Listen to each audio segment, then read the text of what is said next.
Every day when we go to work, we're all familiar with the physical access cards that we have getting into a building, getting into our office. And then we also, of course, are all used to logging in and authenticating ourselves in all of the different IT systems we interact with every day.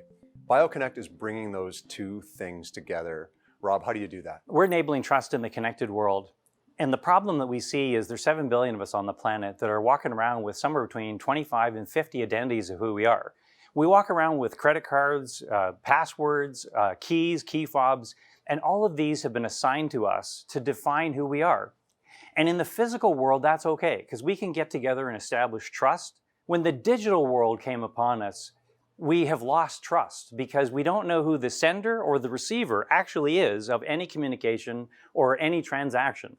And this is true in the enterprise. And so the enterprise has got digital authenticators and then has physical keys and key fobs for people getting access to the facility. And what BioConnect has done has been able to put an IoT device in place behind those door systems or cabinets or autonomous vehicles or any access points you want, and be able to now really bring the digital world to these physical locations. And one of the things that I thought was particularly interesting is how you're using machine learning and artificial intelligence to start to map people's behavior and identify security risks against behavioral changes. In machine learning, it requires several things. You've got to have access to data. You have to be able to learn from the data, and then you need to be able to solve a problem. So in our case, because we're plugged into 80% of the world's software systems that run every building, we have access to 5, 10, 20 years worth of data of how people move through facilities. So we've got access to unique data. We can then train that data because we can go and look at how Rob has been interacting inside of a building for the last 5 years. And now when I'm living inside of my template of my behavior, I can freely move around through a facility because the facility knows it's Rob by the time I get to that door. So what does the machine learning algorithm you've built do when it detects someone behaving outside of their normal behavioral footprint?